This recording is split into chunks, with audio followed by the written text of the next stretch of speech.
I would like to tell you of two women that each sold a business to Berkshire Hathaway, to me actually, for many, many, many millions of dollars. Both of them started with $2,500. By a coincidence, it was the exact same amount. It was everything they had in the world. And one of them was a woman who landed in Seattle in 1917, couldn't speak a word of English, had a tag around her neck. The tag said, Fort Dodge, Iowa.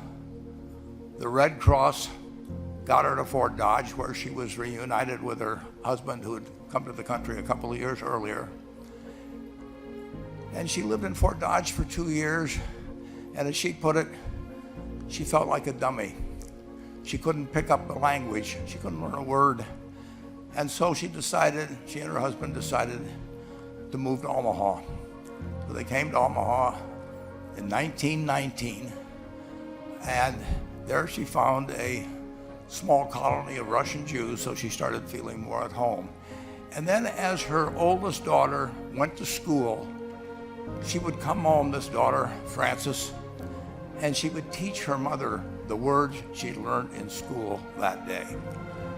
And this woman, Rose Blumkin, spent 20 years saving money, bringing first her siblings over, her mother and father, $50 at a time. She sold used clothing to do it. She had 4 children during this period. And by 1937, after 20 years, she'd saved $2,500. She went to Chicago and she bought what she could of furniture. Her dream had always been to open a furniture store. And this woman who had never gone to school one day in her life, with $2,500, but with the same spirit that the people in this room had about having a dream and working to accomplish that dream, she built a business which she sold to me in 1983 for $60 million approximately, and which did $1.5 billion worth of business last year.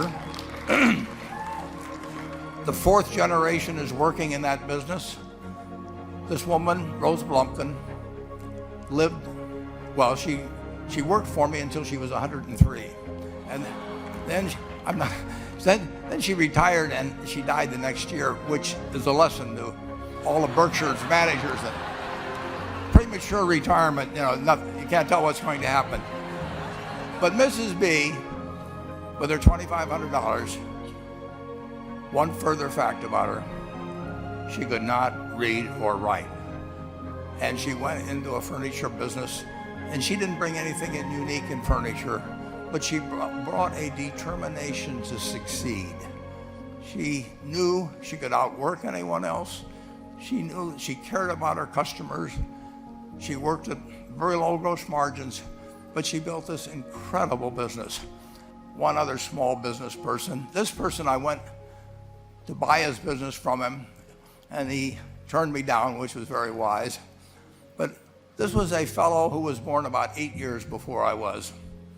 He was born in 1922. He was we'll call him Jack, lived in the Midwest. He was a pretty good athlete, didn't like school much. And I'm going to tell you one thing early in the story. Maybe you can figure out who the guy was. The company he built hires more college graduates each year than any other company in the United States. And this fellow, who was destined for this but did not know it, Jack, went to college for a year and then dropped out. He really wasn't that interested in school. And the year he dropped out was 1941. And when the United States became under attack, he went down to the Army Air Force recruiting station, volunteered, and they turned him down because he had hay fever. So he went over to the Navy and again volunteered, and they took him. They put him on an aircraft carrier. He flew small flight airplanes during World War II, got 2 distinguished flying crosses from the Navy, and then he came back to the Midwest. So now we've got a young guy. Probably by this time he would be 23 or 24 years old. And the interesting thing is, he got back to the Midwest, and he actually kind of went from one job to another for a short period of, or not such a short period of time. And he finally became a used car salesman at a Cadillac dealership in St. Louis, Missouri. And at age 35, having moved up in the organization, the sales organization, he said to his boss, could I go into car leasing business with you? The boss said, well, if you'll cut your salary in half and you'll come up with, I think it was $25,000, which he borrowed, we can become partners in a car leasing company. So my friend Jack started at age 35 in the car leasing business. And he had 7 cars. It was pretty slow. In fact, one of the things he did was whenever the phone rang, he let it ring 3 or 4 times so people would think that he was very busy answering other phones. And of course, it was the only call he was going to get all day. So his first venture was okay, but it wasn't really going to go anyplace. And there's a lesson in this for all of us. At age 40, he decided, with 17 vehicles, 17 cars, he was going to go into competition in the rent-a-car business.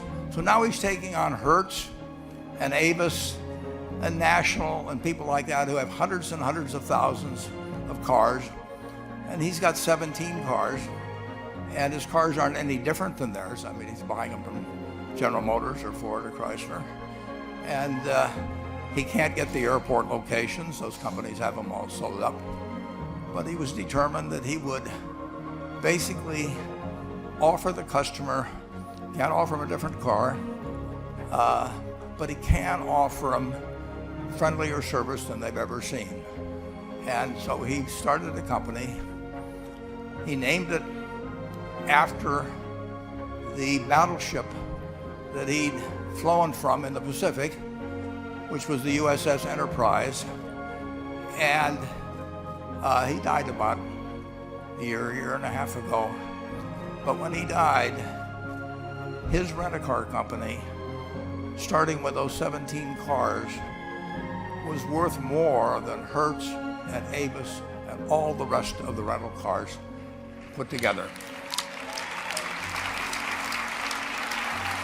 The man's name was Jack Taylor, and his son, Andy Taylor, is a good friend of mine, runs the business now. A grandchild is in the business. There'll probably be a 4th generation along the line. So this man, in the United States, he didn't invent artificial intelligence. You know, he didn't do anything that, just like Mrs. B selling furniture, I mean, that any one of us could have entered those businesses. But he lived by the creed, basically, of delighting his customers and working with people and establishing the relationship with them so that they in turn would want to delight the customers. He couldn't go out there and take care of every rental car possibility, but he learned how to project himself and his attitude toward his fellow man and his desire, to make a friend out of every customer. He managed to take very ordinary cars and turn them into this extraordinary business from virtually nothing. And it illustrates several points. One is, you don't necessarily get it right exactly right the first time. I mean, the car leasing business, basically you were competing on the cost of money to finance cars. And it's very hard to delight a customer when you just give them the car and tell them to send you a monthly check for 5 years and you'll be back at that time. So his talents were being wasted basically in that business. But at the age of 40, with all of that experience behind him, he found the golden key, and he took a very ordinary business and turned it into an absolutely extraordinary operation, and just like Mrs. B or Rose Blumpkin did with furniture. And he didn't worry about whether the Federal Reserve was going to tighten or ease. He didn't worry about whether the stock market was up or down yesterday.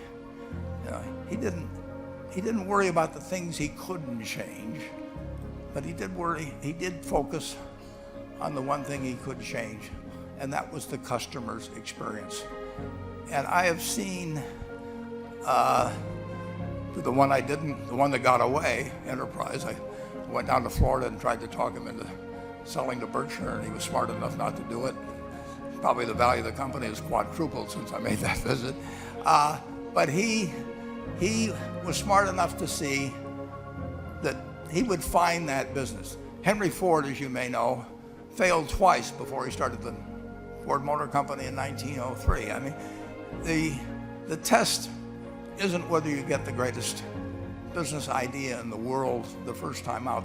The test is whether you keep learning as you go along what your strengths are and what you can do for your customers, what you can bring especially to the party. And to do that, you need